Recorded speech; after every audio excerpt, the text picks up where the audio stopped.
Está começando mais um programa, Momentos Espirituais, produzido pela equipe de comunicação do Centro Espírita Paulo de Tarso, Vinhedo.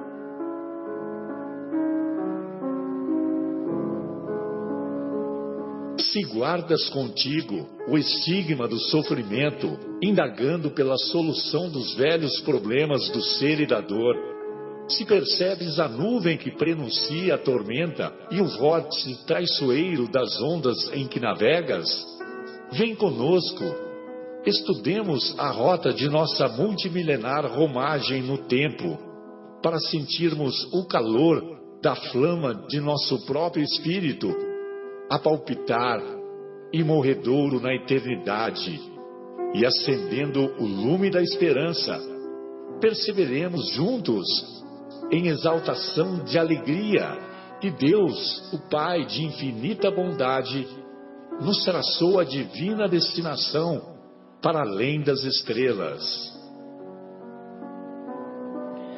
Boa noite a todos, estamos iniciando com muita alegria mais uma edição do programa Momentos Espirituais, programa produzido pelo Departamento de Comunicação do Centro Espírita Paulo de Tarso, aqui de Vinhedo, Estado de São Paulo, Brasil, e particularmente mais felizes no dia de hoje, que é a estreia dos Jogos Olímpicos em nosso país.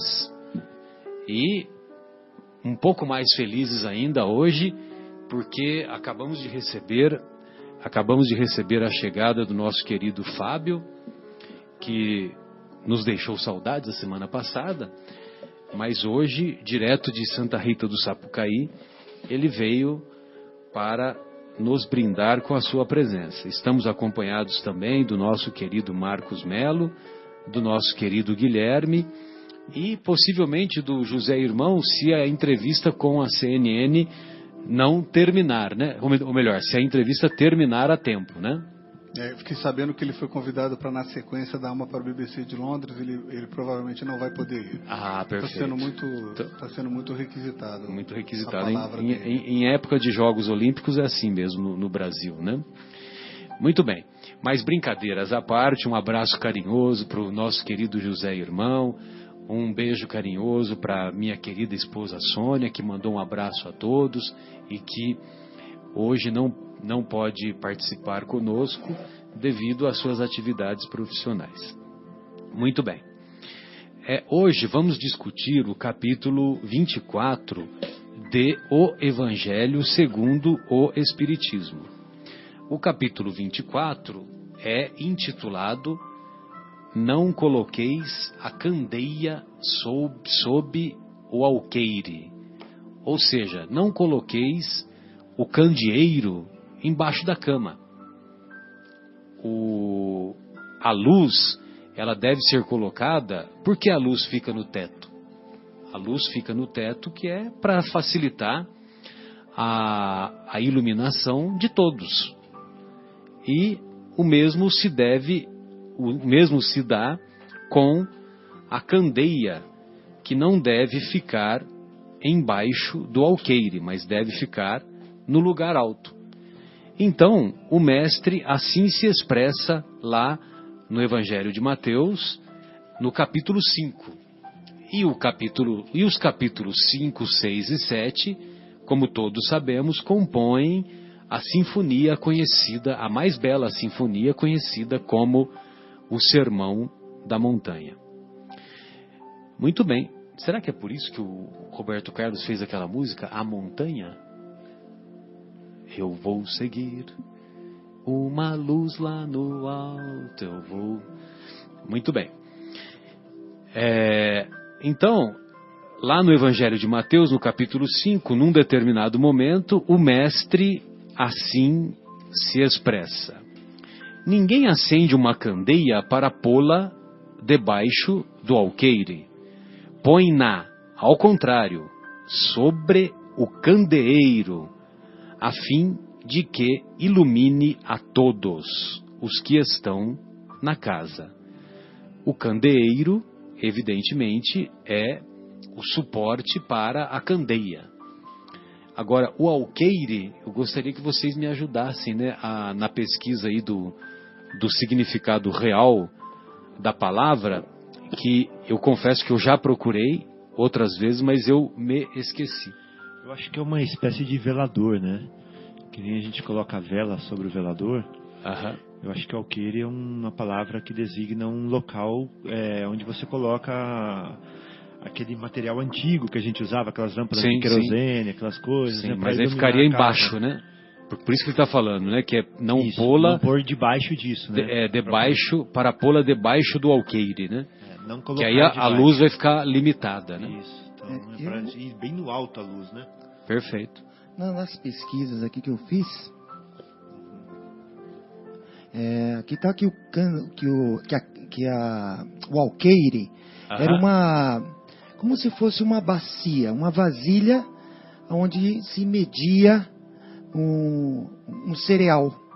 Depois eu vou até dar uma lida aqui melhor, vou até ler para vocês. Então, aquele tamanho da bacia, você colocava os produtos agrícolas e a medida daquilo era um alqueire, 2 alqueires, Isso. Diferente do alqueire que em nossos dias, né?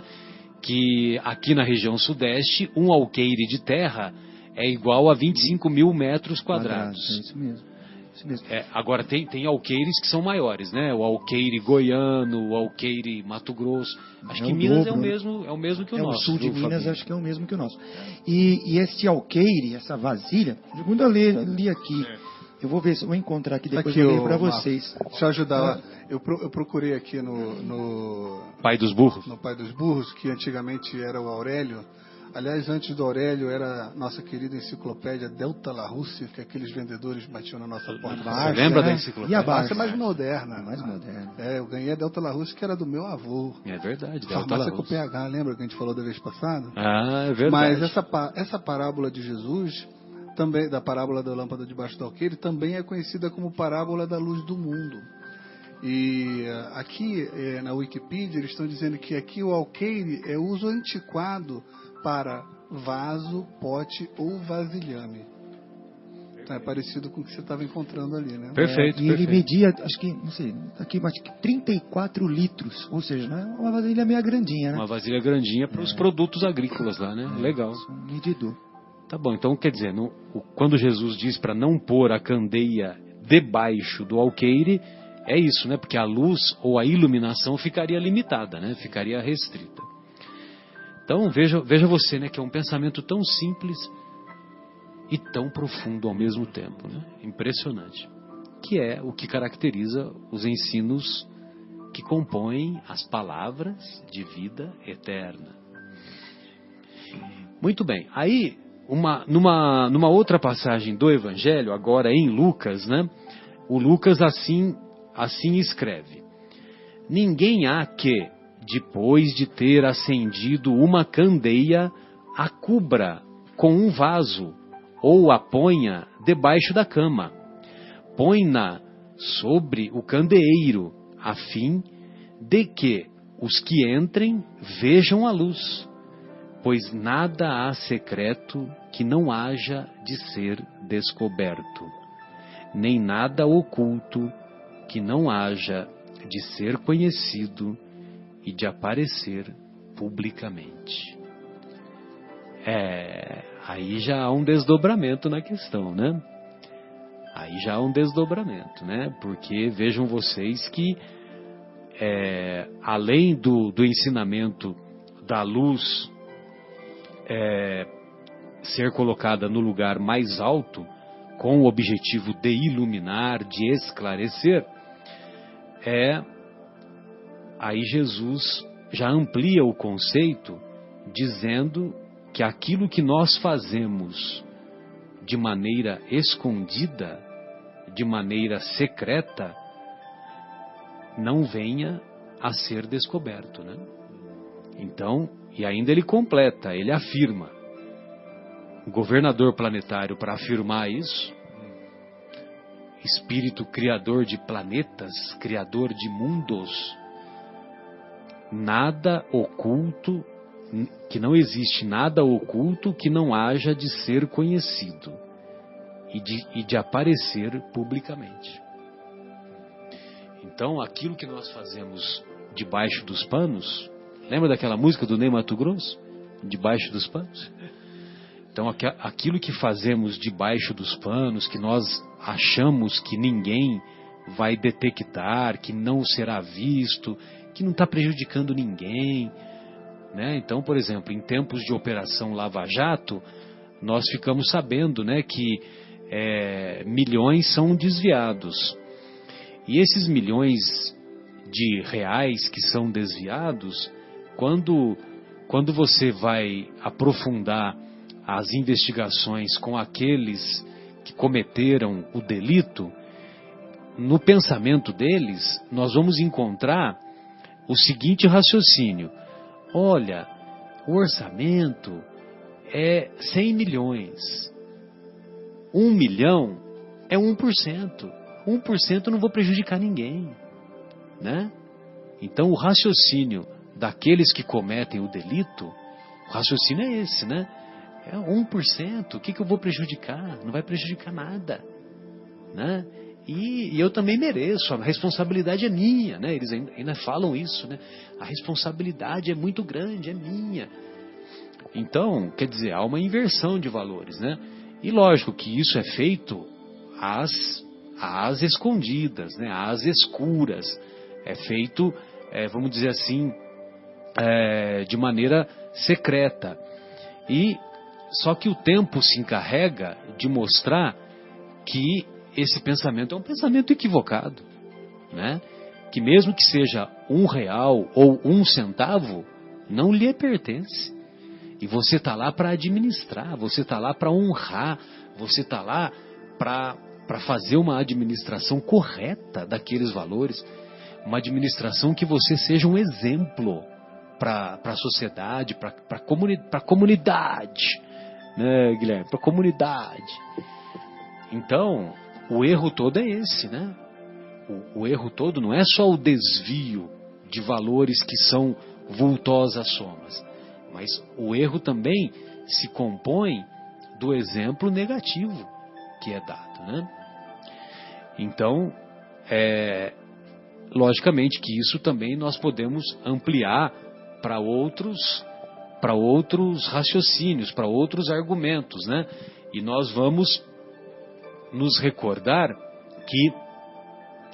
que mesmo os pensamentos que temos, os pensamentos infelizes que nutrimos, muitas vezes só nós sabemos desses pensamentos, né? Só nós sabemos. Muitas vezes nós não comentamos nem com os nossos amigos, mais amigos do peito, né? Nós não comentamos nada, né?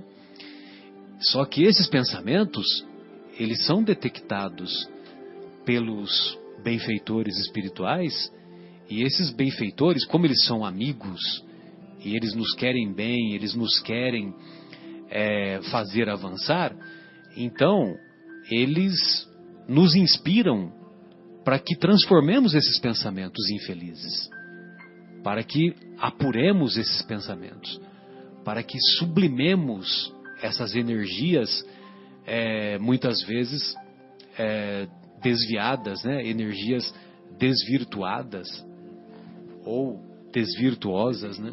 Energias desequilibradas, né? Então vejam você como que o Evangelho de Jesus ele é progressivo permanentemente, né? Conforme você vai aprofundando, né? A análise, conforme você vai aprofundando a interpretação, a hermenêutica, né? A hermenêutica, que é um termo que eu aprendi com o nosso querido Severino Celestino da Silva, né? Então, conforme a gente vai aprofundando a interpretação, a gente vai observando a grandiosidade daquele homem que um dia esteve aqui. Um certo dia um homem esteve aqui, né, Marcos? Hoje a música muito bonita, né? Lá no Anel de Luz. Foi inspirado na oração final. Ah, sim, sem dúvida, né? Muito boa. Legal. Então, companheiros, fica aí, né? Essas colocações iniciais. E aí gostaria de ouvi-los aí, Fabinho, Marcos, fiquem à vontade aí o que vocês prepararam, o que vocês estudaram. Fiquem à vontade. O Fabinho sempre tem esses comentários do Vivendo o Evangelho, né? Do André Luiz, né? Sim, é muito bom. Então fique à vontade aí para a gente desenvolver, sempre lembrando ainda que agora eu não me lembro quem fez o comentário, só antes de você até para ajudar você a elaborar o arcabouço aí do seu raciocínio, Fabinho, é que agora eu não me lembro aonde que nós ouvimos esse comentário, né? O comentário que eu vou dizer, que lá em esferas mais elevadas do que a esfera de nosso lar, né, da colônia nosso lar, que os espíritos elevados, né, não são espíritos pouco evoluídos, né? Na colônia nosso lar tem muitos espíritos evoluídos, mas eles estão num padrão mais inferior. Em esferas mais elevadas do que a do nosso lar, os espíritos mais elevados, eles estudam o Evangelho de Jesus. Então, você imagina. Obreiros da Vida Eterna. No livro Obreiros de Vida Eterna. Ah, que maravilha. Você me ajudou. Tem a materialização de uma entidade tão evoluída que ela não pode ser vista pelos espíritos que habitam o nosso lar, né? Olha só. Então ele é muito mais etéreo do que eles, ele não consegue ser percebido. Então é necessário médiums no plano espiritual para materializá-lo, para doar, né, fluidos que ajudam na sua materialização numa cúpula isolada. Ou seja, para que não sofra interferência dos pensamentos perniciosos das pessoas que estão ali, que, segundo os nossos padrões, já são pessoas sublimadas. Meu Deus! Então esse espírito, ele traz pergaminhos e ele dá direito às pessoas mais trabalhadoras da reunião, né, que está ali naquela reunião, de fazerem perguntas para ele.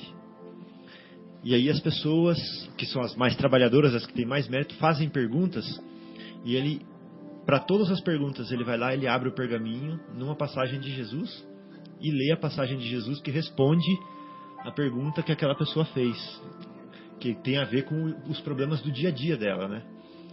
Aí ele lê aquela passagem, muitos já captam na hora, né, o que ele quer dizer com aquilo, mas assim mesmo ele vai lá e explica ainda. Aí depois que ele responde uma meia dúzia de perguntas, só lendo o Evangelho, nada mais, e ele fala, né, que o Evangelho continua lá na esfera dele sendo o farol, né, de iluminação dos sentimentos deles. Ele vai embora para o plano superior outra vez. Muito engraçado, muito interessante essa passagem. Que maravilha, né? Obreiros de Vida Eterna, né? Dá para ter uma ideia da grandiosidade que quando a gente analisa, né, a evolução, né, a que todos um dia alcançaremos, e a caminhada, a jornada é longa, né? Nossa, imaginem vocês, né? Pois não, mas voltando aí ao nosso raciocínio, fique à vontade, Marcos, fique à vontade, Fabinho, Guilherme. Sim, eu estava pensando antes de chegar aqui no programa, né? Refletindo, meditando sobre o tema, né? Não colocar a candeia debaixo do alqueire. E fiquei pensando, o que será que Jesus quis dizer com isso, né? Que situação que ele viu, o que mexeu,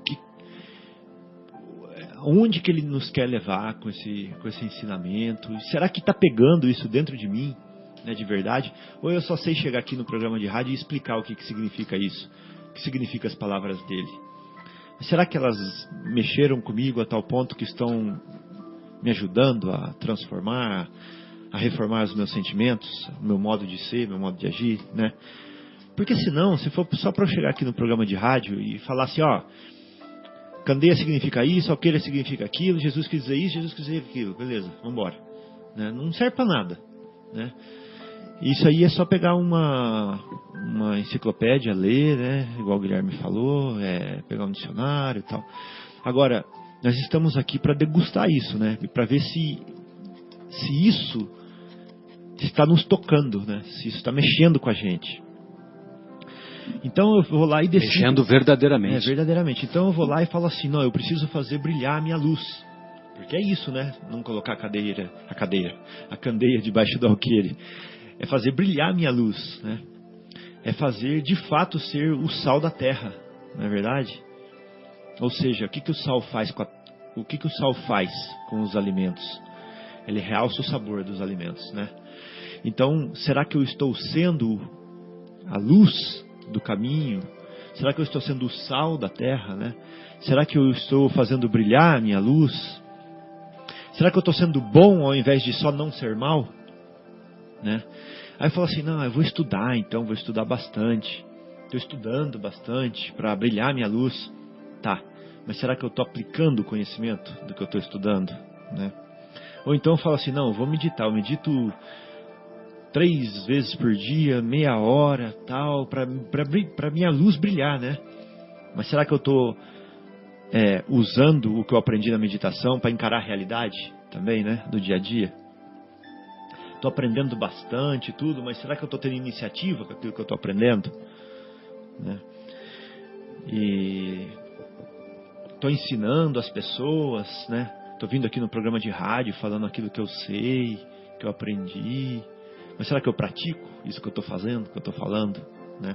Vou lá dar preleção no Paulo de Tarso.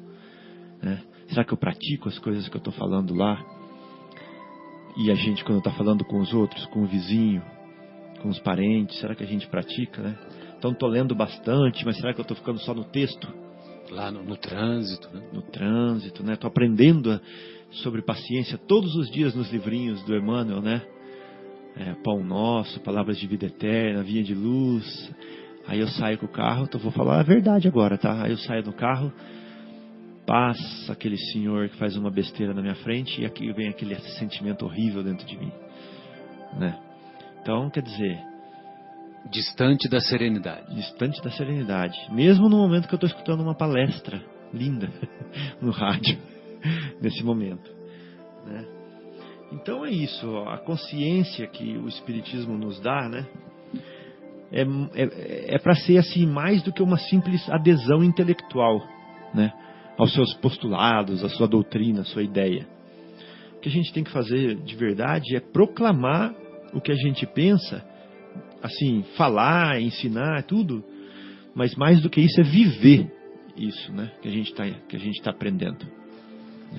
Então, eu acho que é essa palavrinha inicial que eu queria, esse desconforto inicial que eu queria causar, para ver se a gente está aplicando o que a gente aprende de Jesus, né?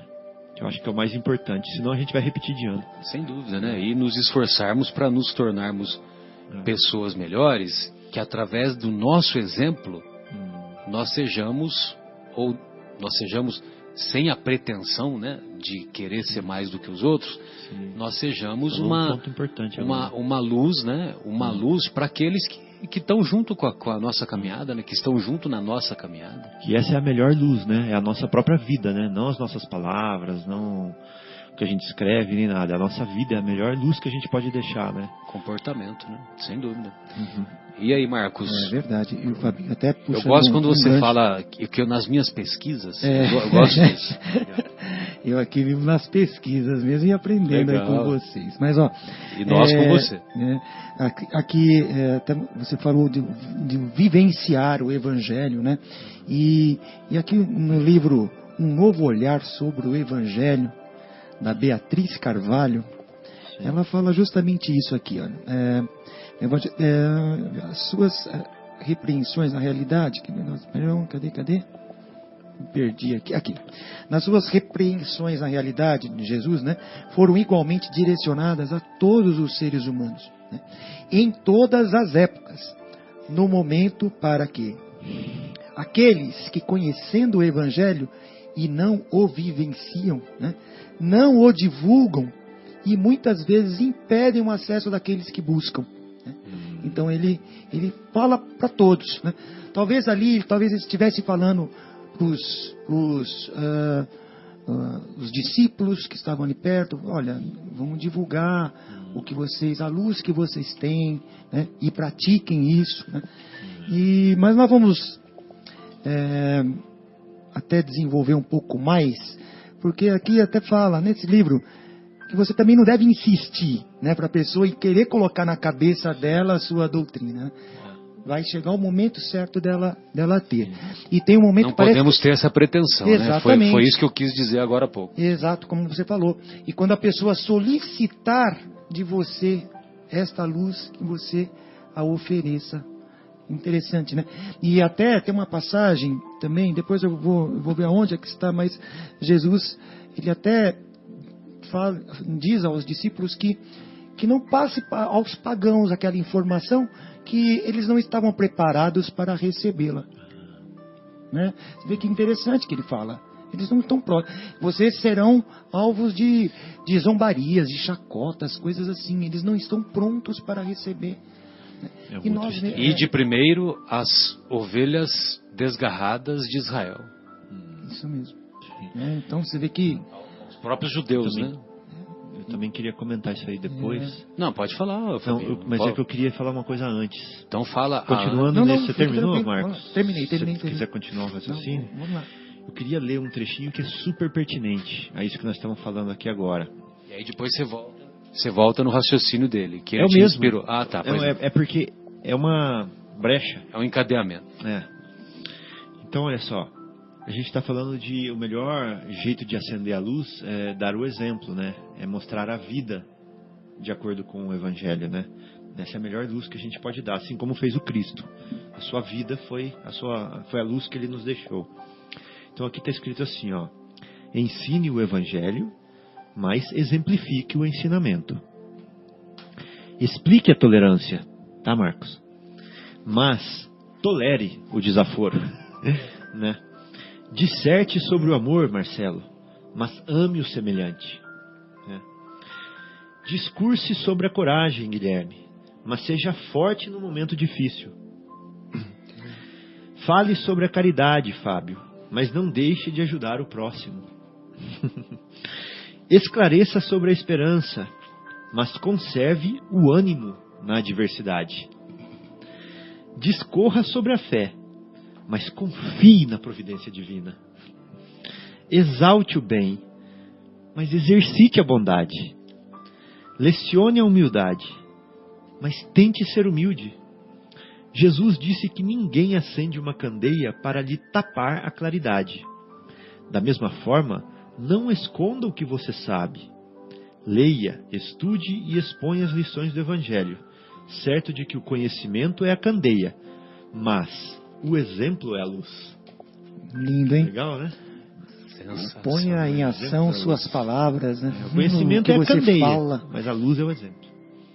Achei lindo essa... A luz é a energia, né? A energia do exemplo. Lindo mesmo. Não à toa que tem aquele ensinamento, né? Que um exemplo vale mais do que 1000 palavras, né?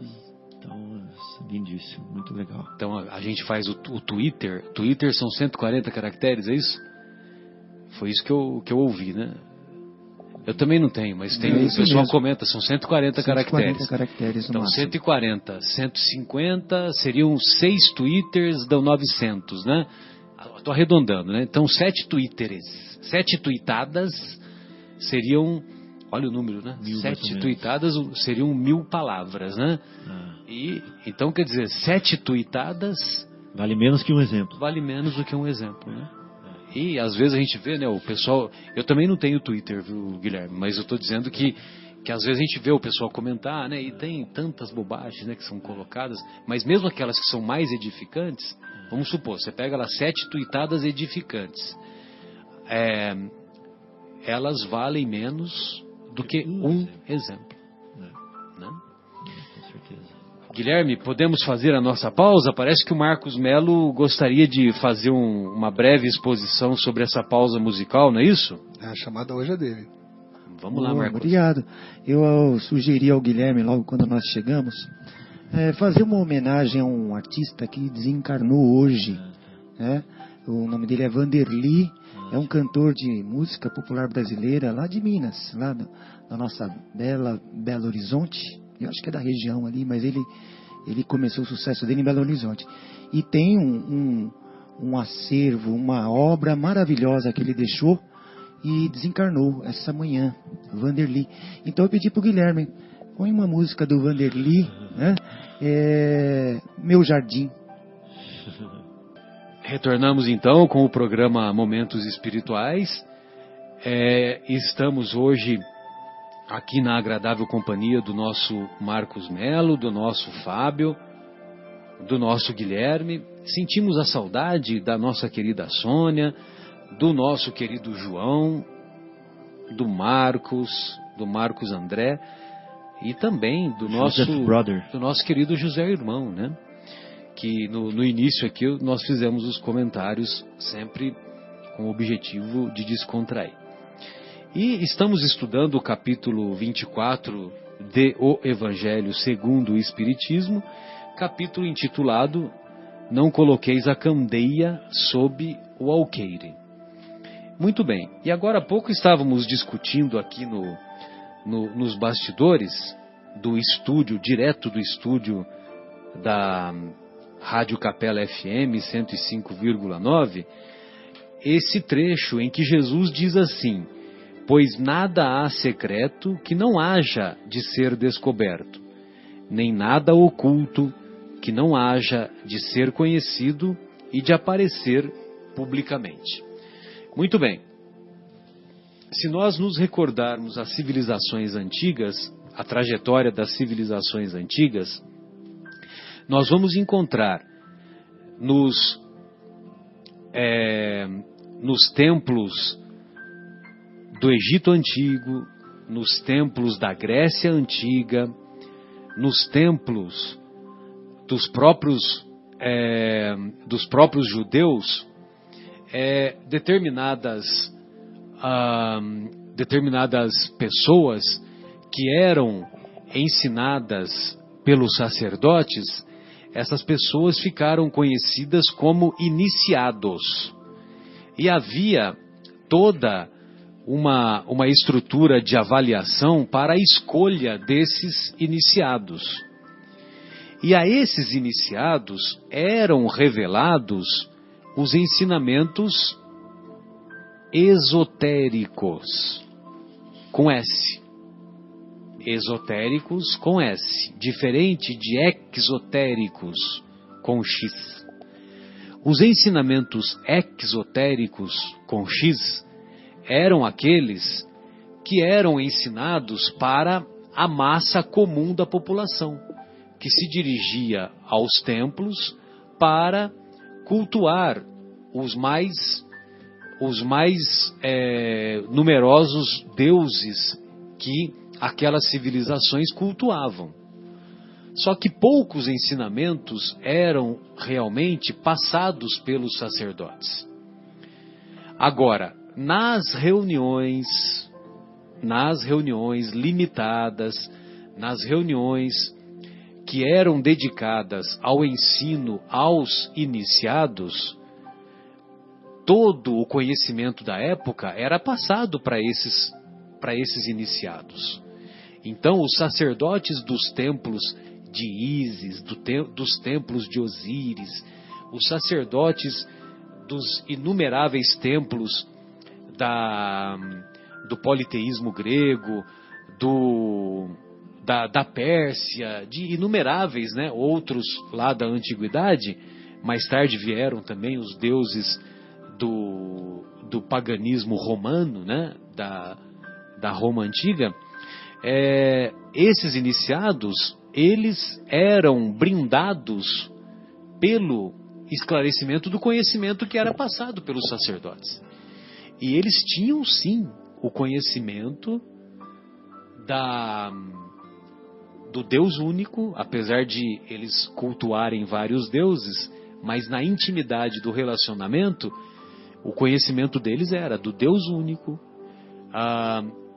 Basta você ver, né, que vieram aqueles reis magos do Oriente, vieram acompanhando a estrela, porque eles tinham o conhecimento que ia nascer um ser muito especial, né? E eles trouxeram incenso, mirra, ouro, né, para a família de Jesus, né? Porque eles vieram acompanhando aquela estrela, né? Muito bem. E esses conhecimentos, então, eram passados pelos sacerdotes, o conhecimento do Deus único, da imortalidade da alma, o conhecimento da mediunidade. Eles tinham sim reuniões mediúnicas, comunicações com os chamados mortos, né? Qual outro conceito da reencarnação, o conhecimento da evolução espiritual, todo esse conhecimento eles possuíam. E eu sempre me recordo daquele bendito livro, que até hoje eu não consegui passar das 50 páginas, e eu não vejo, não é nenhum demérito, mas também não é uma falta de mérito minha. É o livro do Depois da Morte, do Leon Denis. Depois da Morte do Leon Denis, eu só consegui ler essas 50 páginas, né? E curiosamente, nessas 50 páginas iniciais, o Leon Denis, ele descreve o trabalho desses iniciados do mundo antigo, né? E aí é que ele fala, né, que esses conhecimentos eram passados, os conhecimentos esotéricos com S, eram passados para os iniciados. E os exotéricos eram passados para a massa da população, né? Agora, com o passar do tempo, que a humanidade foi se desenvolvendo, foi ampliando os conhecimentos, a tecnologia foi avançando, nós deixamos de ficar colocando gato, né, que nem a Nete Guimarães fala, né, 200 anos atrás, nós colocávamos um gato em praça pública e víamos queimá-lo vivo, né? Hoje, e ainda achávamos graça, né? Hoje, se alguém fizer isso, meu Deus, né? Entendeu? A polícia é chamada de imediato, aquela coisa toda, né? Crime hediondo. Exatamente, é praticamente um crime hediondo, né? Aliás, é assim que deve ser encarado mesmo, né? E então, conforme a humanidade foi avançando, aí sim nós pudemos ter acesso a esses outros conhecimentos, né? E nós temos certeza que no início do cristianismo primitivo, os primeiros séculos do cristianismo, esses conceitos, Deus, imortalidade da alma, reencarnação, comunicabilidade com os espíritos, e lei da evolução, esses conhecimentos eram populares, né?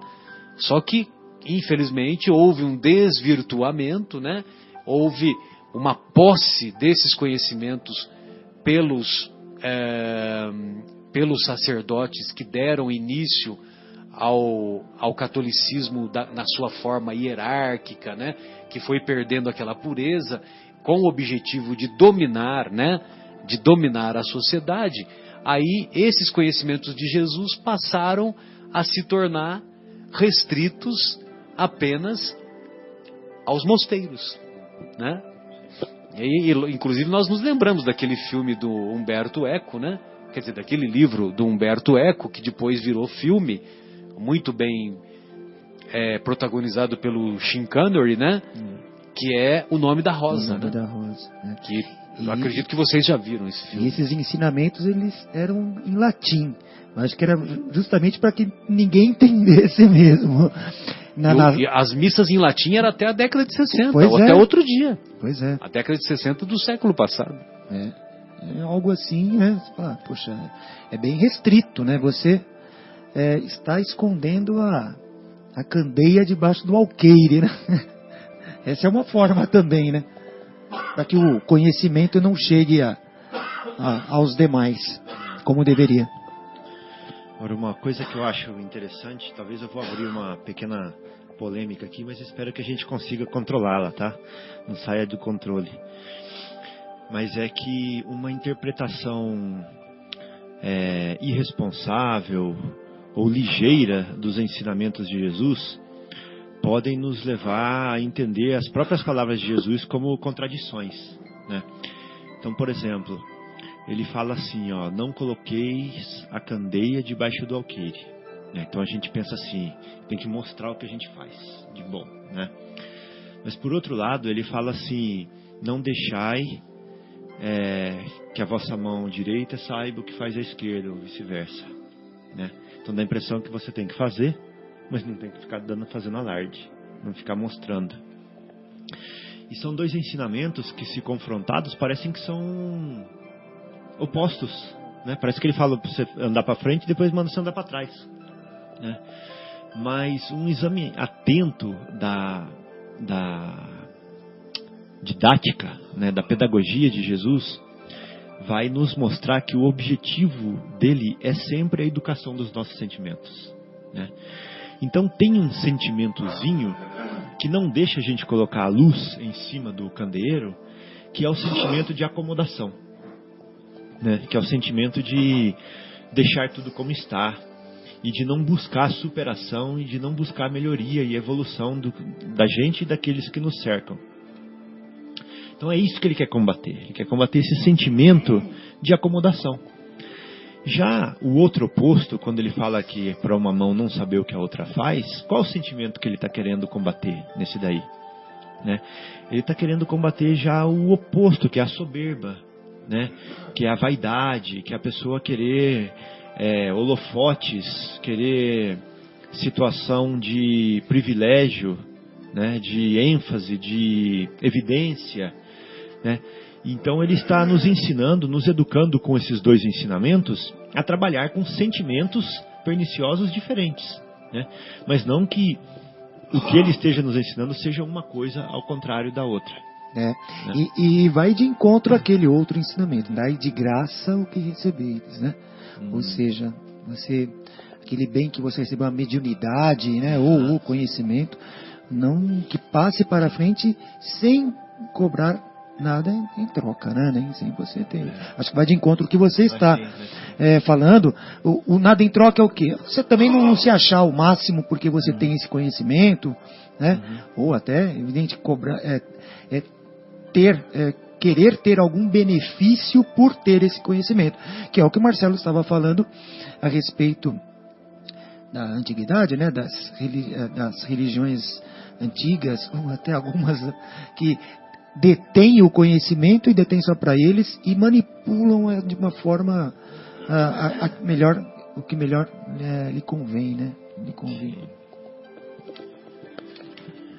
Mas acho que devemos difundir a nossa crença, né? Até nesse livro mesmo, no livro A Vivência do Evangelho segundo o Espiritismo, do Edson Oliveira e Taide Gomes Schumacher, ele diz aqui o seguinte, ó: é óbvio que devemos difundir a nossa crença. Ensinamos tudo aquilo que sabemos. Não escondamos a luz desse conhecimento, pois isso seria falta de caridade com o semelhante. Porém, ele fala assim, ó: não façamos, portanto, mistério de nossa fé. Ao contrário, difundamo-la, sempre que, para tanto, formos solicitados, né? E façamos isso com clareza, simplicidade, para que, assim como ela nos ajudou, também possa ajudar o nosso semelhante nas suas dificuldades e desafios. Mas, muito cuidado, evitemos proselitismos gratuitos. Não saiamos por aí afora doutrinando todo mundo. As gerações humanas passam por infância, juventude e amadureza, e nunca sabemos mesmo em que fase está a pessoa a quem nos dirigimos. Olha que interessante, né? Você vê que interessante, né? Os níveis de amadurecimento, né? Não só individual, como coletivo. É mais ou menos isso, né, que você via também lá nas suas empresas, né, Guilherme? Muito bem. Então vejam vocês como que o Evangelho de Jesus ele é libertador e profundo ao mesmo tempo, né? Que ao mesmo tempo que tem essa história do conhecimento secreto, né? Mas ele deixa claro que se você esconde o conhecimento, você também será penalizado, principalmente de acordo com a intenção que você teve, né? Então, se você dispõe do conhecimento, que você poderia tirar várias pessoas da ignorância e você não facilita, você não estabelece essa ponte, então nós seremos responsabilizados não só pelo bem que deixamos de fazer, como o mal que facilitamos, né? E tem essa outra, né? Que e a qualquer que muito foi dado, muito se lhe pedirá. Ao que muito lhe confiou, muito mais se lhe pedirá. Esse é um pouquinho mais Lucas, adiante, né? nós vamos estudar esse aí, né? Que é um pouquinho adiante. Que inclusive tem uma mensagem muito bonita, que é assinada pela Joana de Ângeles, em O Evangelho segundo o Espiritismo. Só que não está assinada como Joana de Ângeles. O Divaldo Pereira Franco é que revela que ela foi convidada para participar da equipe do Espírito de Verdade, né? E tem uma mensagem, e é esta mensagem, assinada por um espírito amigo, é a mensagem que ela comenta sobre esse tema. Né? Muito legal, vamos chegar lá. Vamos chegar lá. Ótimo. Um pouquinho antes, vale a pena nós, antes de chegar nessa mensagem, viu, Marcos? Vale a pena nós fazermos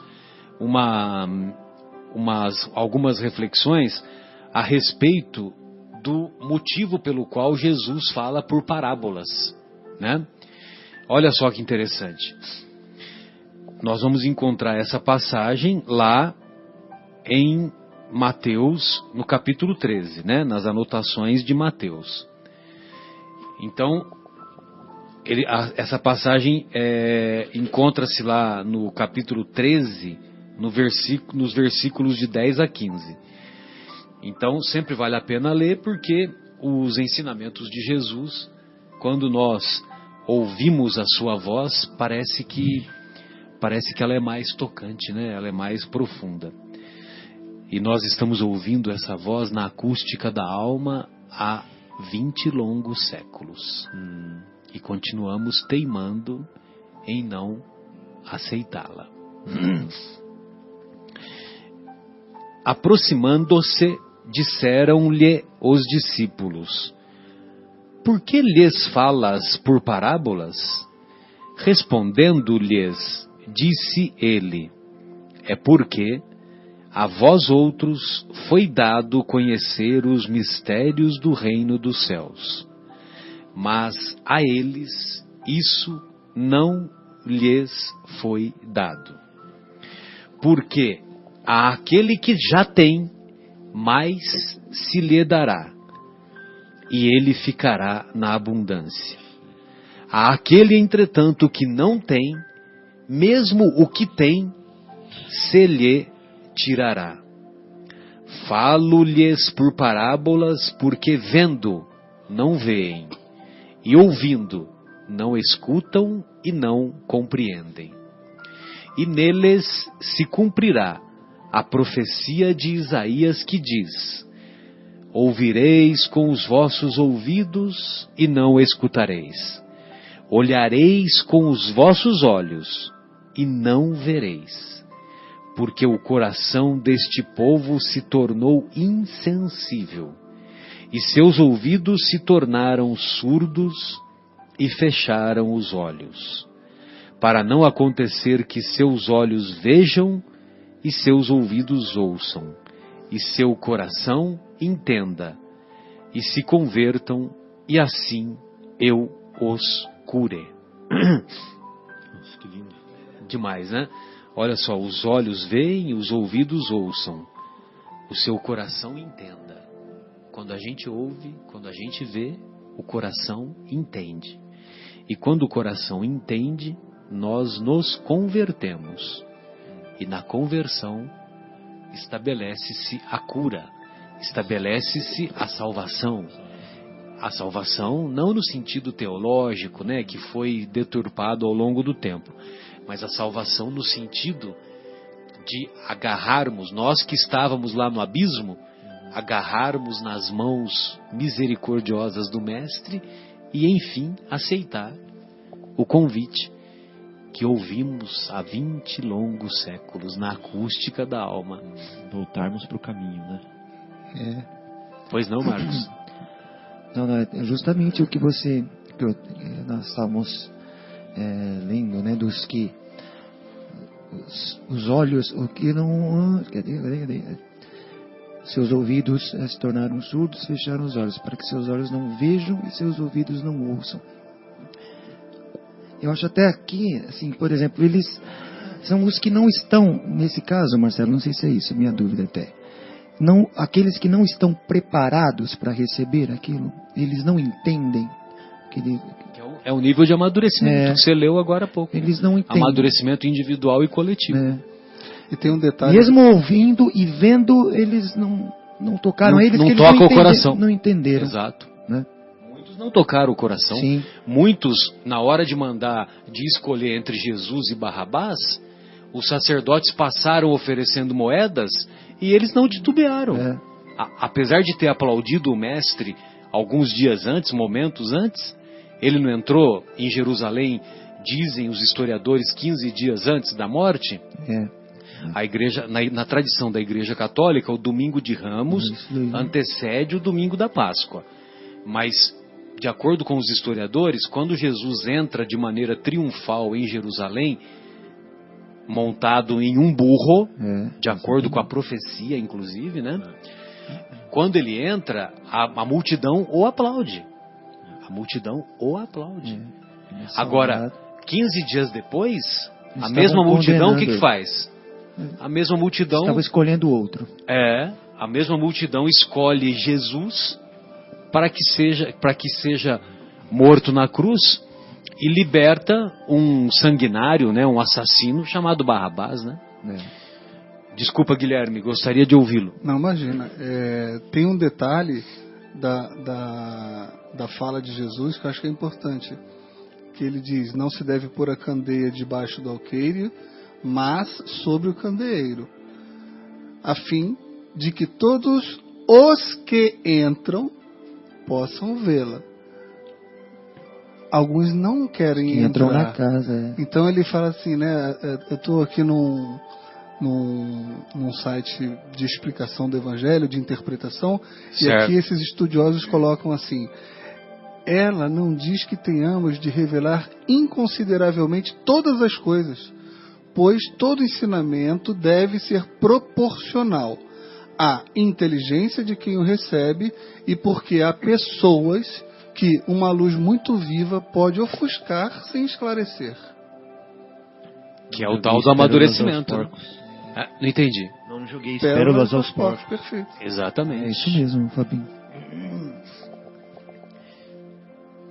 Então vamos fazer mais uma pausa musical. Retornaremos em seguida para mais reflexões acerca desse capítulo 24, não menos empolgante do que os anteriores, né? Impressionante, né? E na voz de Beto Guedes escutaremos O Sal da Terra.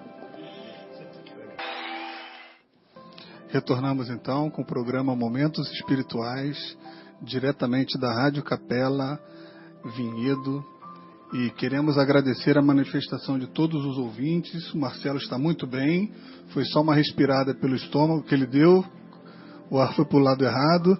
Ele precisou se ausentar um pouquinho, mas aqui vários e-mails de manifestações dos ouvintes, Marcelo. As orações ajudaram e ele está aqui do nosso lado muito bem. E vamos continuar agora o nosso programa. Obrigado pelo carinho da sua sintonia. E você me faz recordar um pensamento da presidente afastada quando ela diz que engasguei comigo mesma. Como se engasgar fosse engasgar com os outros, né? Eu pensei que era é necessário estocar vento. Muito bem. Meu Deus.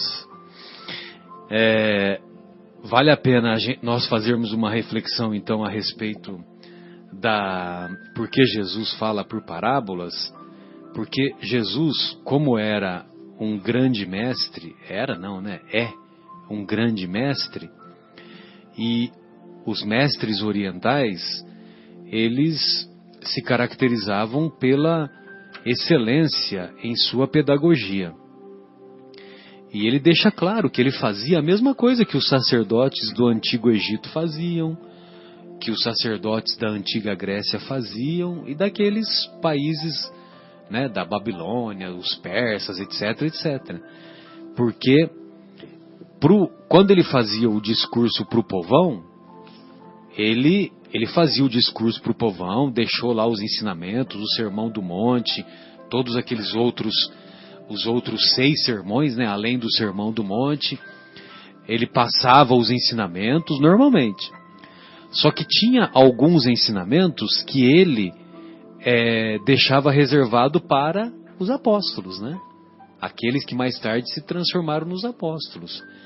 Então, eu tenho certeza que havia reuniões mediúnicas entre eles, eu tenho certeza absoluta que a reencarnação era claramente entendida por eles. Basta recordarmos o que aconteceu após o Monte Tabor, né? Após a transfiguração lá do Monte Tabor. A transfiguração é um fenômeno mediúnico. E tinha o povão lá? Não tinha o povão. Estava lá Jesus, João e Tiago, ambos filhos de Zebedeu, não o Tiago filho de Alfeu, o Tiago filho de Zebedeu, e além do Pedro, né? E os 3 adormecem, emprestam o ectoplasma para Jesus e ocorre a transfiguração de 2 espíritos. A transfiguração de Jesus e a aparição. E a aparição do nosso querido Moisés e Elias.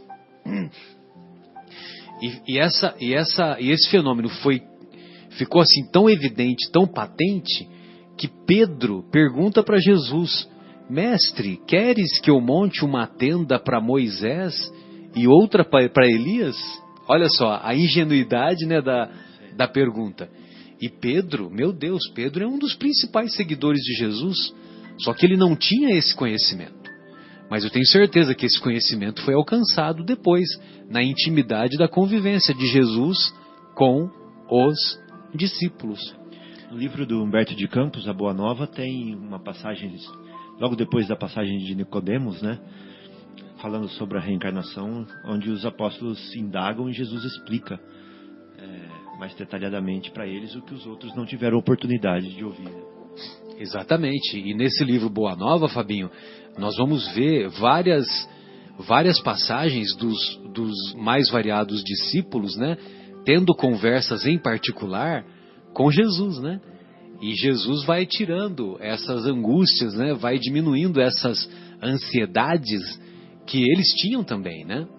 E esse livro, meu Deus, é sensacional, né? Porque é um livro que mostra a intimidade de Jesus, mostra um Jesus humano, né? Um Jesus próximo, um Jesus pessoa, né? Um Jesus como eu, como você, né? E que ia lá, abraçava carinhosamente os apóstolos, explicava, tirava, né?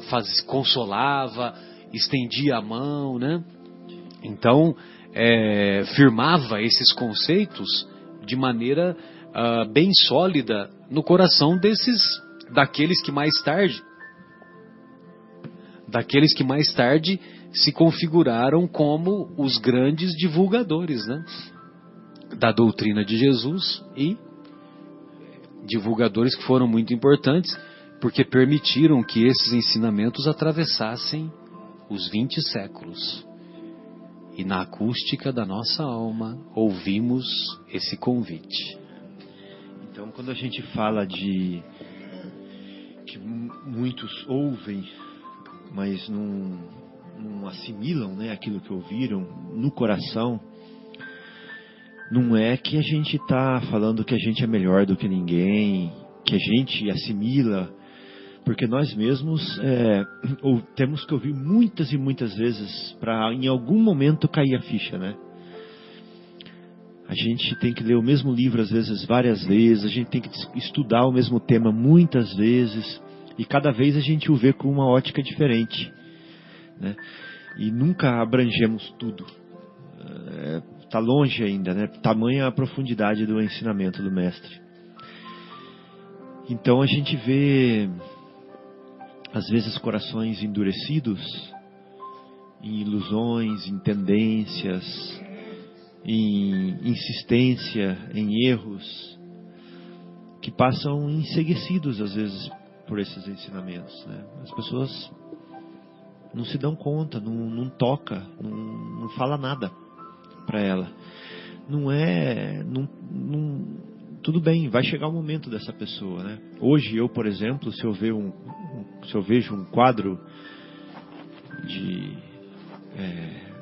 Da Vinci, Van Gogh, Picasso, eu não sei apreciar esse quadro igual uma pessoa, um artista aprecia. Especialista, né? Um especialista. Exato, igual a eles apreciam, né? Então não me toca, esse quadro não me toca. Eu ainda não desenvolvi essa sensibilidade, né? Quando eu escuto uma melodia, uma harmonia, Bolero de Ravel, por exemplo, né? Pois é, uma sinfonia. Lá nas cercanias de Munique, né? Pois é, eu não consigo apreciar todas as nuances dessa música, porque eu não desenvolvi ainda a sensibilidade para isso, né? Então, a mesma coisa são com as coisas do coração. Nós precisamos, às vezes, nos forjar no sofrimento. Nós precisamos nos forjar nas experiências. Nós precisamos nos forjar no velório do homem velho, né? Na dor daquela morte, né? Daquele homem velho nosso, preso nas ilusões, nos erros. Sofrer com a morte dele para nos libertarmos, para nos tornarmos mais sensíveis. E às vezes nós cristalizamos tantos erros no nosso coração que só realmente uma dor muito forte para poder amolecer esse coração, para poder descristalizá-lo, né? Então é esse o processo onde nós vamos nos sensibilizando, amadurecendo, melhorando, e cada vez nós vamos entendendo melhor as parábolas de Jesus. Elas vão falando mais claramente aos nossos ouvidos, né, amor? Não, e assim, até que você estava falando no outro bloco, né, ou até não foi no intervalo, né? Fala, poxa, parece que Jesus fala uma coisa e está dizendo outra. E quando ele fala em parábolas, parece que ele está colocando a candeia debaixo do alqueire, né? Verdade. Parece. Não, o pessoal pensa que ele está, poxa, não estou entendendo o que você está querendo dizer, né? É que essas pessoas realmente não entendiam. Até hoje, acho que nós estamos... É a questão do amadurecimento. É a questão do amadurecimento. Eles não estavam preparados para aquilo. Mas Jesus não estava falando para aquela época. Ele estava falando para o futuro, né? Hoje, na espiritualidade, né, Marcelo, você estava falando que a espiritualidade ainda estuda o Evangelho, né? Você até citou isso, né? Imagine nós, né? Imagine nós. Então, o que nós compreendemos hoje... Asclepios, acabei de lembrar o nome do instrutor. Ah, legal, do Obreiros da Vida Eterna. Nós avançamos em relação aos outros, né? Somos os trabalhadores da última hora, né? Avançamos, com certeza. Mas estamos longe de ter o conhecimento, a essência ainda do que Jesus estava querendo dizer. Porque numa parábola pequena tem muita coisa ali. Muita coisa, muito ensinamento dentro daquelas palavras. Então, vai fazer 2 horas que nós estamos falando. Exatamente, e uma frase. E nós não vamos esgotar o tema. Não vamos esgotar o tema. Né? E um dos objetivos, né, que a gente aprende, um dos motivos pelos quais Jesus falava em parábola, era também para perpetuar o ensinamento. Exatamente. Encapsular para sobreviver ao tempo. Claro que é um método pedagógico. Isso. Né? E gozado que ele também na parábola diz assim, né? Nada que está encoberto, nada está encoberto senão para vir à luz. Nada está encoberto senão para vir à luz. Senão transitoriamente. Então aqui também aqueles estudiosos colocam o seguinte: assim como uma semente permanece oculta por um certo tempo, após ter sido semeada na terra, permanece encoberta a palavra plantada no coração, né? Então também precisa de um tempo para germinar, e cada um tem um tempo diferente. Para amadurecer, exatamente. Falamos, volta e meia falamos de amadurecer. No livro dos Espíritos, né, eu acho que é uma pergunta que ele pergunta, o que é Deus, né? Algo assim? É só a primeira pergunta. Só a primeira pergunta que Kardec fez. E a espiritualidade responde, olha, ainda não... O homem ainda não consegue compreender, né? Ele responde, Deus é a inteligência suprema, causa primária de todas as coisas. Agora, num determinado momento, nesse capítulo, o que os benfeitores dizem é que nós não devemos ficar teorizando sobre Deus. Eles falam, claramente, assim, olha, Deus existe. isso basta, ou isso deve bastar, né? Então não fique perdidos aí em conjecturas, em sistemas, tal, que não vai resolver nada. Tentar entendeu? Explicar Deus, né? Exatamente, tentar ainda explicar, tentar procurar alcance, a intimidade de Deus, né? Isso é uma bobagem, entendeu? Nós não temos alcance, nem conhecimento, nem amadurecimento psicológico, emocional, espiritual para isso, né? Agora, então acho que ficou claro, né? Porque Jesus falava por parábolas, né?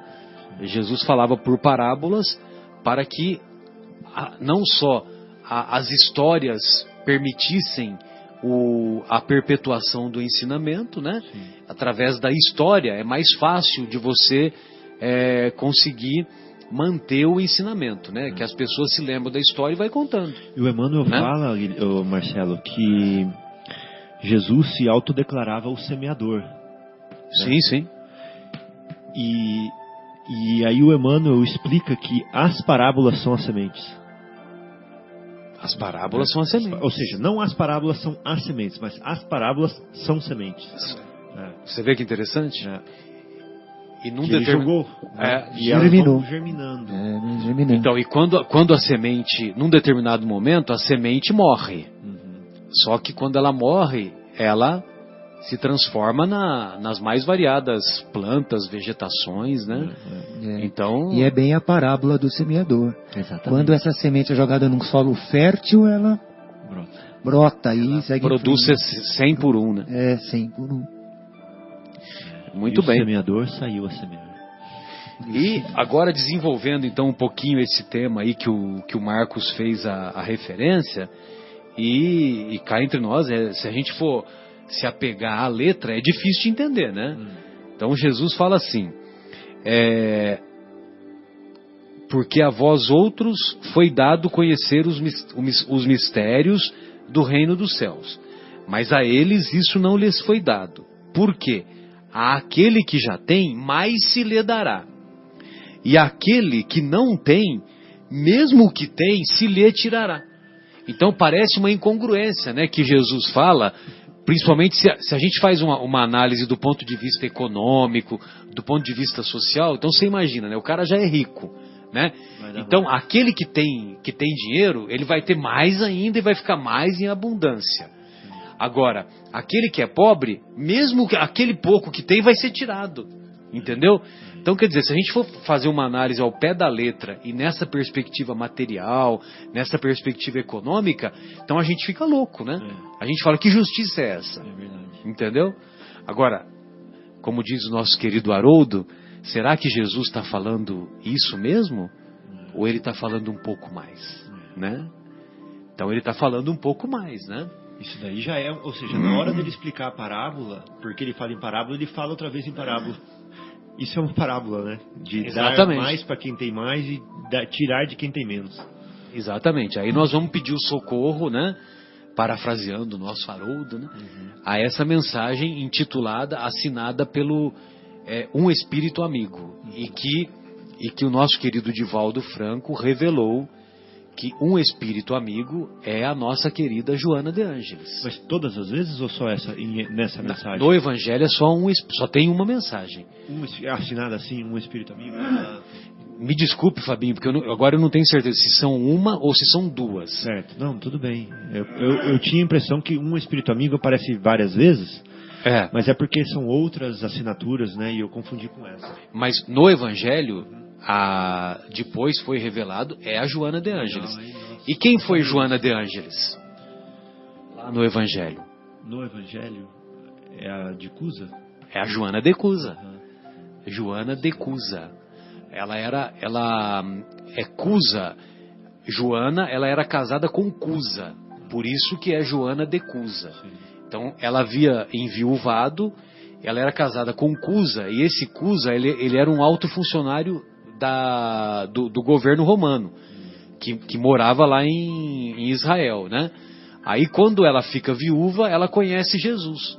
Então eu não tenho mais conhecimentos além disso, mas tem algumas passagens, algumas mulheres seguiam Jesus, dentre elas Madalena, Joana de Cusa, Então certamente deve ter mais informações, né? Eu não sei passar essas outras informações. Eu sei que teve uma passagem, uma das encarnações dela, ela morreu na fogueira, junto com o filho. Foi nessa daí. Foi nessa mesmo? Foi nessa mesma, que aí o Divaldo conta que ela estava acompanhada do filho e ela foi condenada por ser cristã a morrer nas arenas romanas, não lembro se condenada à fogueira, né, alguma coisa assim, mas ela foi condenada. Só que antes de ser condenada, o funcionário lá do Império Romano, possivelmente um de nós, né? Porque naquela época nós não estávamos... Certamente. Qual lado que nós estávamos? Estávamos batendo palmas. Então o funcionário chega para Joana e diz: se você abjurar de Jesus, eu liberto você e o seu filho. Você lembra dessa passagem? Aí o filho segura na roupa da mãe: mãe, agora, abjura, eu quero viver. E a Joana fala: não posso. Abjura, mãe, eu quero viver, mãe. Não posso. Eu conheci esse homem, eu sei quem ele é, eu vou me manter fiel a ele. Com o filho. Ambos foram condenados. Esse filho hoje é Divaldo Pereira Franco. Nossa, que lindo, hein? Eu não lembrava, eu já tinha ouvido, mas não lembrava disso. Fiquei até emocionado. E olha agora. Que Pedro chegou a negar Jesus 3 vezes, ela na primeira não negou. Muito bom. Então, mas essa passagem da negação de Pedro, né, Marcos, para ele, Pedro, foi muito importante, né? Foi, porque isso fez com que ele amadurecesse espiritualmente e ele realmente se tornou na pedra do edifício, né? Ele deu solidez, porque depois desse acontecimento, ele nunca mais titubeou, né? Exatamente, ele nunca não mais... foi isso mesmo. Isso deu um fortalecimento impressionante, entendeu? É aquilo que o pessoal fala, né? Às vezes a gente tem que dar um passo para trás, para dar 2 firmes para frente e tal, né? Então isso deu muita fortaleza espiritual para ele, né? Embora para nós é muito fácil, né? Pedro fraquejou, tal, que vergonha, né? Pô, que isso, né? Isso, não é teve assim, muito mérito depois. Lógico. Se não fosse ele... E momentos antes ele tinha decepado a orelha do soldado Malcolm para proteger Jesus. Sim. Entendeu? Naquele pensamento dele da época. E ele, dos 12 discípulos, ele era aquele mais...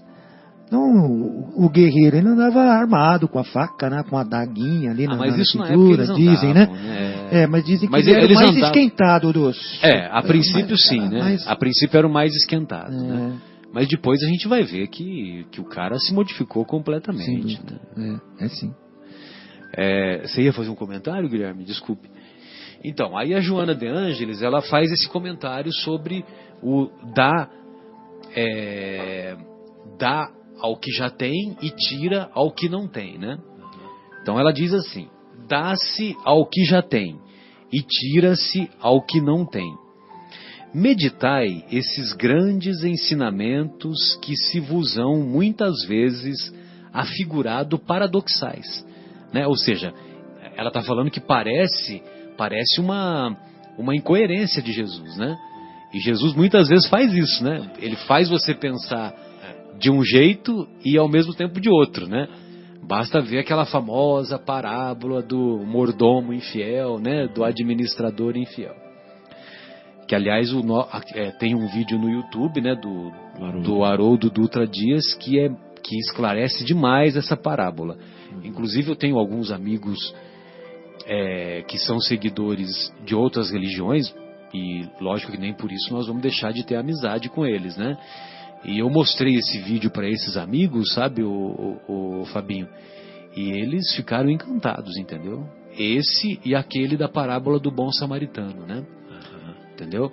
Eles tiveram a humildade de ver o vídeo, né? Gostaram demais, entendeu? Então, quer dizer, não tem... não é porque é o espírita tal, não. Eles assistiram, comentaram e é muito legal, né? É uma troca de informações, né? Meditai esses grandes ensinamentos, que parecem incoerentes. Aquele que recebeu é o que possui o sentido da palavra divina. Não está se referindo à parte econômica de maneira alguma. Recebeu unicamente porque tentou tornar-se digno dela e porque o Senhor, em seu amor misericordioso, anima os esforços que tendem para o bem. Como que você reconhece o verdadeiro espírita? Pelo esforço que faz em domar as suas más inclinações. Não é isso que o Kardec nos ensina?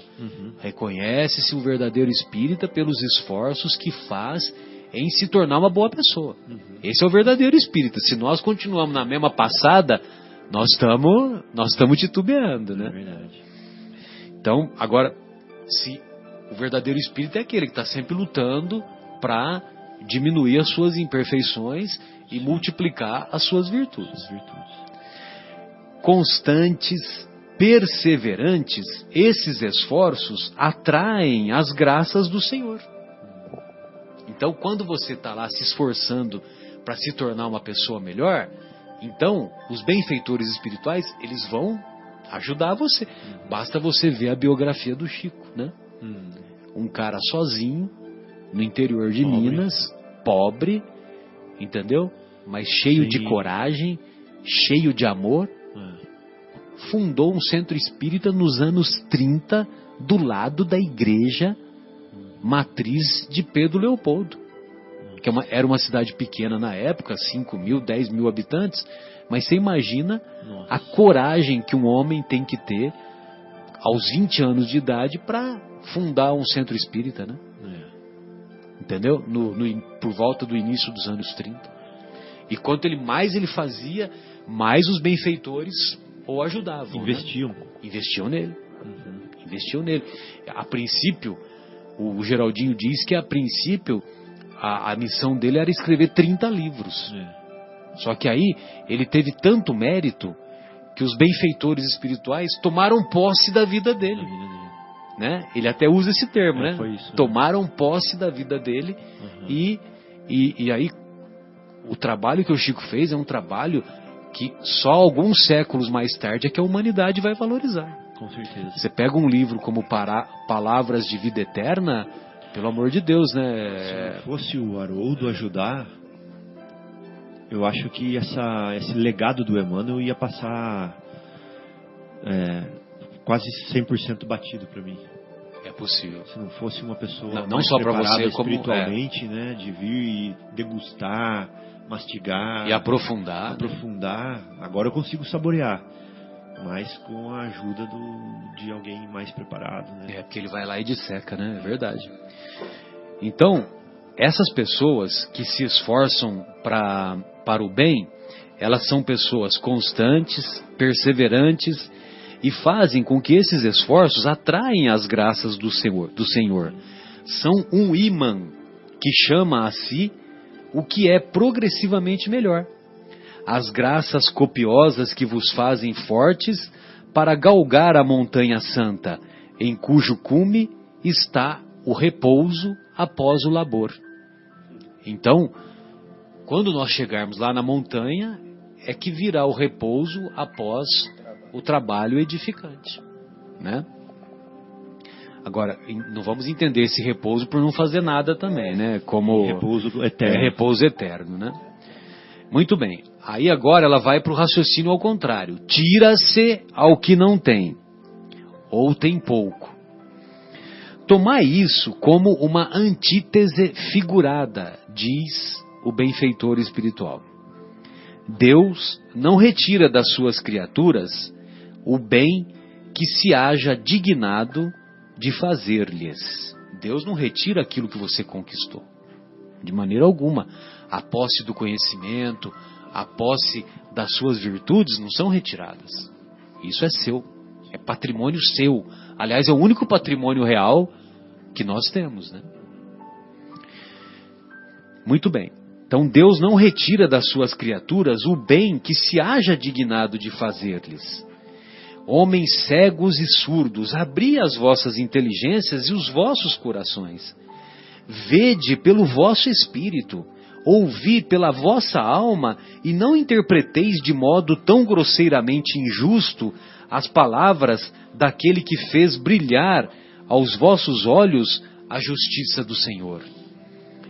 Não é Deus quem retira daquele que pouco recebera, é o próprio Espírito que, por pródigo e descuidado, não sabe conservar o que tem e aumentar, fecundando-o, o óbulo que lhe caiu no coração.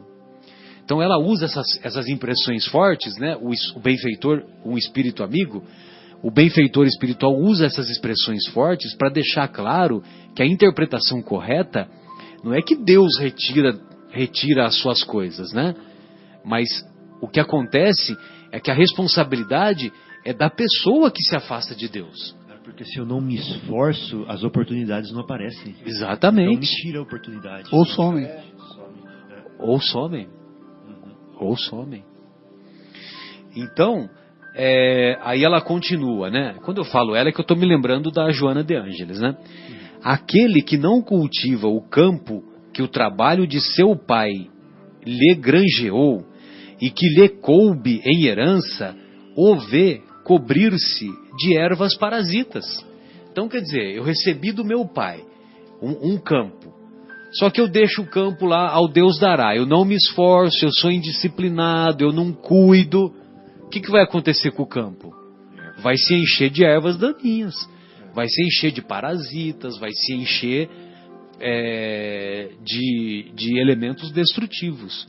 Pois não, querido? É a parábola dos talentos também, é isso? A parábola dos talentos.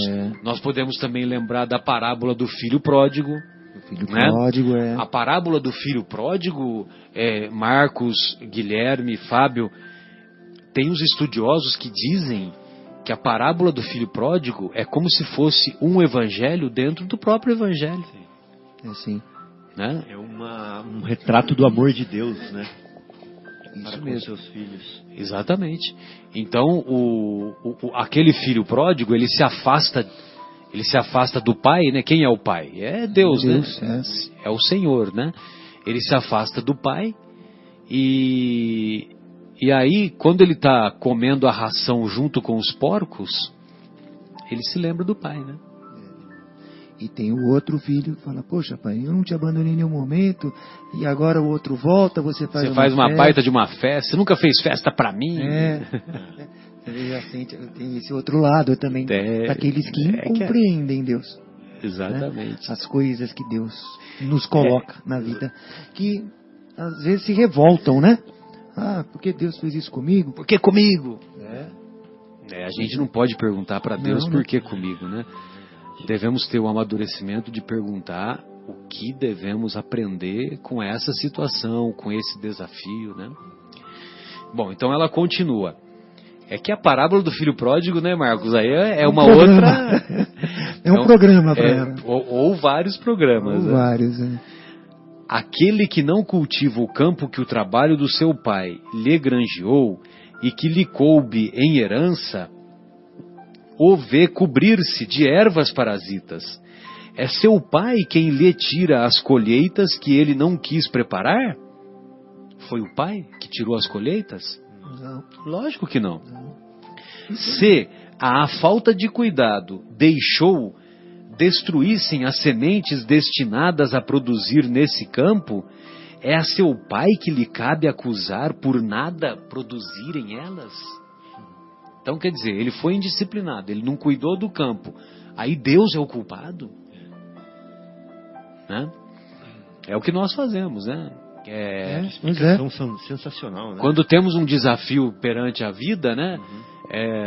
E é um dissabor, uma dificuldade, uma doença, o que seja, aí nós, na nossa infantilidade psicológica, nós culpamos Deus, colocamos a culpa no governo, na cultura, no país, foi nesse azar. povinho, né? Foi azar. Azar, entendeu? Só que a responsabilidade é nossa, né? Pois é. A responsabilidade é nossa. Então, voltando à pergunta aqui, se a falta de cuidado deixou destruíssem as sementes destinadas a produzir nesse campo, é a seu pai que lhe cabe acusar por nada produzirem elas? Não e não. Em vez de acusar aquele que tudo lhe preparara, de criticar as doações que recebera, queixe-se do verdadeiro autor de suas misérias e, arrependido e operoso, meta, corajoso, mãos à obra, arroteie o solo ingrato com o esforço de sua vontade, lavre-o fundo com auxílio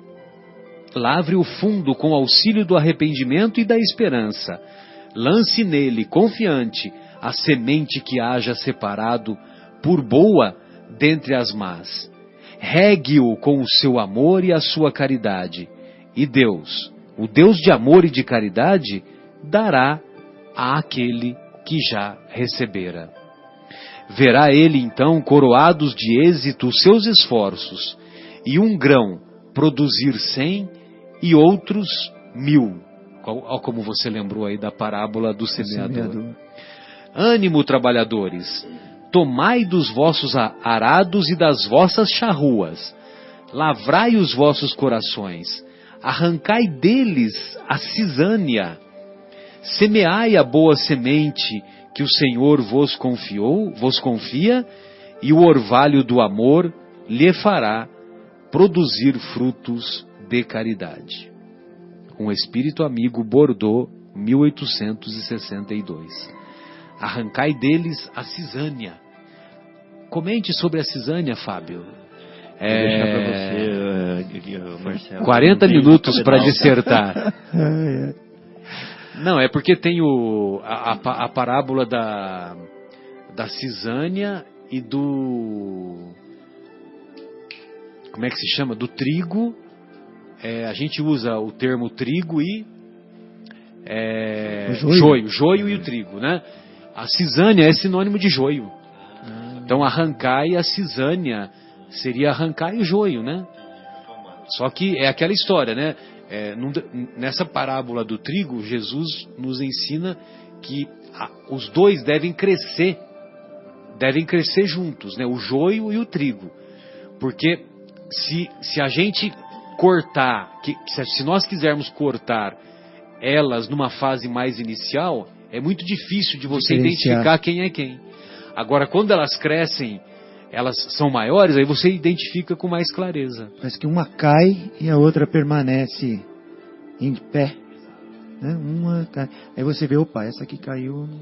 Aí é mais fácil de identificar, de separar. No raminho ele deita. Exato. Ele deita. Por isso que é a questão do amadurecimento, né? A gente precisa de um tempo, né?